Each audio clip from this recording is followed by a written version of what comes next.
लोकतंत्र और संविधान बचाने की बात करने वाले तब चुप्पी साध लेते हैं जब बंगाल में हिंदुओं के साथ हिंसा होती है। एक माँ के सामने उसके बेटे को कूच कर मार दिया जाता है तो एक पत्नी के सामने उसके पति को कूच करके मार दिया जाता है। बंगाल में मूर्ति बनाने वाले व्यक्ति को इसलिए मार दिया गया क्योंकि वो भगवान की मूर्ति बनाता था। मंदिरों को इसलिए तोड़ दिया गया कि वो हिंदुओं का धार्मिक स्थल था। हिंदुओं की गाड़ी इसलिए जला दी गई क्योंकि उसमें भगवान की मूर्ति थी। हिंदुओं के घर इसलिए तोड़ दिए गए क्योंकि वो हिंदू थे। हिंदुओं के साथ इस तरह की हिंसा और जब इस तरह की आगजनी होती है तो वह लोग चुप्पी साध लेते हैं जो संविधान को हाथों में लहराते हैं और संविधान की बात करते हैं।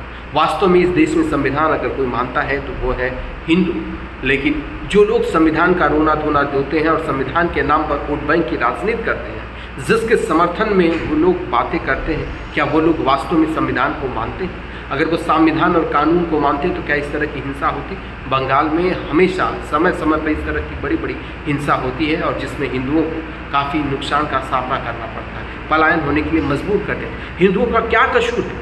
वो तो हमेशा मानवता की बात करते हैं, शांति का बात करते हैं, शांत स्वभाव से रहते हैं, वो सर्वधर्म संभाव में विश्वास रखते हैं, सबका साथ और सबका विकास में विश्वास रखते हैं, वो मानवता का पाठ पढ़ाते हैं, वो शांति का संदेश देते हैं। लेकिन ऐसे हिंदुओं के साथ, बेकसूर हिंदुओं के साथ उन्हें मार दिया जाता है, उनका घर जला दिया जाता है, समय समय पर उन्हें टारगेट किया जाता है। जो अपने धर्म की बात करता है उसको चाकू से मार दिया जाता है। ये दहशत फैलाने का कार्य समाज में जो हो रहा है, क्या ये सही?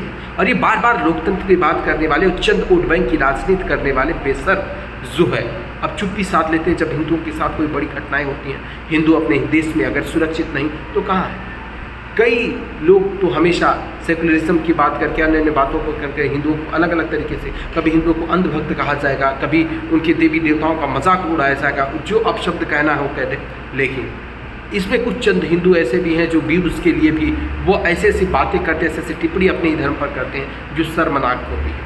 आने वाले समय में जिस तरह की स्थिति पैदा हो रही है सबके लिए भयावह होती जा रही है।